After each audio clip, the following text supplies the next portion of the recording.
appreciate you inviting me here, Gordon.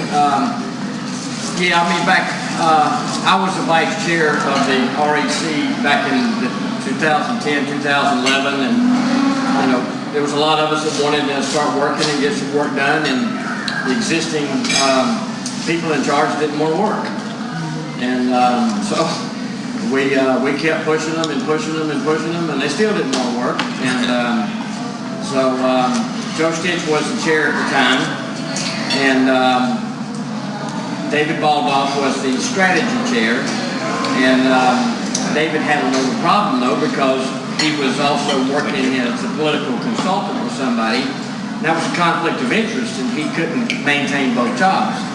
So at the next RAC meeting, we were going to challenge him and either make him quit one of the two jobs. He got wind of the fact that we were going to do that, and so he resigned his position as strategy chair. So I saved you a trip. And this was one of the first two meetings. Does everybody know who Stan is? Oh, yeah. Okay, so what happened at this next meeting when David quit, Joe made the mistake of putting Stan in charge of the strategy committee. And so immediately after that, I called Stan and we sat down and talked, and I mean, we were there for 3 hours. I mean, it was like we were talking to ourselves. And from that day forward, we had strategy meetings every single week for the next year and a half, going into the 2012 election. And Joe was still chairman at the time. And Joe would show up at the strategy committee meetings, and he'd beat his face on the desk and say, "You need to do it this way, you need to do it that way," and then he'd leave. So I'd look at Stan, he'd look at me, and he said, "Whatever." We did what we wanted to do. We ran the strategy committee, and we didn't pay any attention to what Joe wanted done, which was good, because he wasn't there, he wouldn't stay there, and he wouldn't participate because he didn't want to do the work. So we did the work, and starting in 2012, we started electing Republicans, because we started doing things like producing a Republican voter guide, which lets every voter in the county know who the Republicans are and who the Democrats are. Volusia County does have a problem, and it's not going to change. It's not going to get fixed. It's these nonpartisan races. Out of 67 counties, there's only probably 6 or 7 counties left that still have the MPA races. And there's no way to fix it, because the rest of the SOEs, let's say there's 60 counties that don't have MPA races, so they don't care that we have a problem here in Volusia County. And the problem is, when you go vote in August, you're going to be presented a ballot that says Volusia County Republican primary ballot. And you know what you're going to find on that ballot? You're going to find Democrats, you're going to find MPAs, Libertarians, Republicans, or whoever it is there. But yet at the top you're lied to. It says Volusia County Republican primary ballot. It's not a Republican primary. It is an NPA ballot. And when I talked to Ann about it, and she says, "Well, I can't fix this because we here in the county, we don't set that ballot up." She said, "The state sets it up." So I called the Florida Department of Elections and tried to, I talked to them, and that's what he said. He said, "Well, it was the supervisor of elections that voted to make this change. Used to, there was at the top, it would say MPA elections, and then at the bottom it would say Republican primary elections." It was actually separated so people could understand. This is the Republicans up here and the MPAs down here. It was two different things. He said the majority of the SOEs in the state voted to change it. So the 5 or 6 counties that still run these MPA elections were screwed. Then nobody's going to change it. And I guarantee you that's what cost Webster Barnaby his election. He only lost by less than 200 votes. And I guarantee you there were more than 200 people that read the ballot and saw George Cusack and Pat Northey and didn't know the difference between the two of them. And there were Republicans that voted for them, because there was a lot of women elected that year, and those two women probably drew some Republican votes simply because they didn't know, because Webster can't legally stand up and say, I'm a Republican.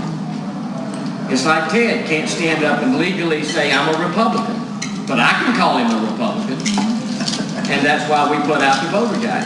I mean, the voter guide has done wonders in 10, 12, 14, and it'll help in 16, because we will identify the Republicans, meaning judges, and anybody else. If they're a Republican and they're a judge or they're a lawyer running for judge, then we're going to put their name on the ballot with an arbor side in it.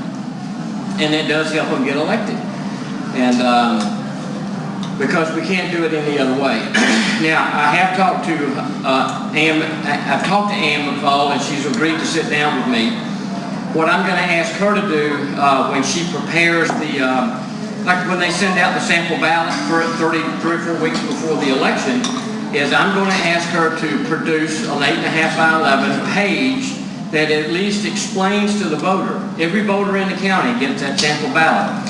So at least there would be an explanation that goes out to try to educate the voters that this is an MPA election, but yet it's still going to say Volusia County Republican primary ballot. We can't change that. And so it's a voter education thing. The only other way to change this is you have to get the charter committee, who's got too many Democrats on it. They're not gonna vote to change it. The only other way to change it is to go out and spend $200,000 or $300,000 and do a voter petition thing, and that's a waste of time. And so you could not get a vote. Maybe they would come.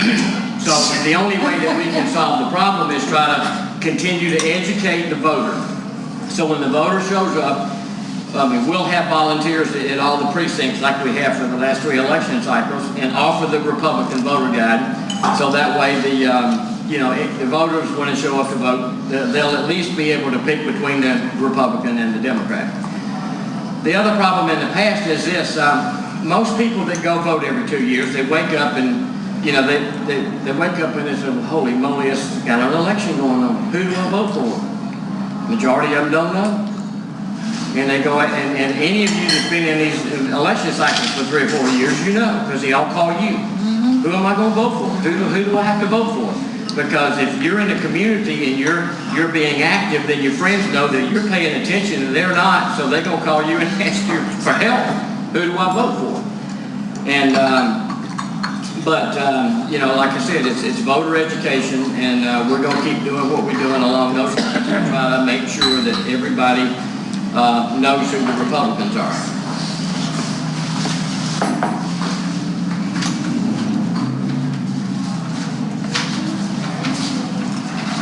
Let's see. Well, the other things that we've done, we do have our new office. We signed the lease on it last week. Our campaign headquarters is going to be located at 999 3rd Street. That's at the corner of 3rd Street and Nova Road. That's where Ben Johnson's sheriff's office used to be. Well, they moved out and moved north. We got 6,000 square foot of space, and that's a lot of space. We thank Ted Knopfel. He was kind enough to send one of his trucks up Saturday. We filled it up and took it to the office and unloaded it. So, Ted's been very good to us in helping us when we need to move around. And it'll be a good location for signs, because back in 2012 we were in the same vicinity. It was just we were in a building in the back. And it's going to be a good location, and we should still have a good year for 2016. And as far as getting Republicans elected, of course we get Republicans elected, and sometimes they go off the rails, but we can't do anything about that. We ask them, and we ask them, and we ask them, and sometimes they don't listen, and nothing we can do about that. So, and if the voters don't like what they've done, then it's the voters' responsibility to vote them out and put somebody else in there who will pay attention. So, all right, I'll open it up for questions if somebody got questions.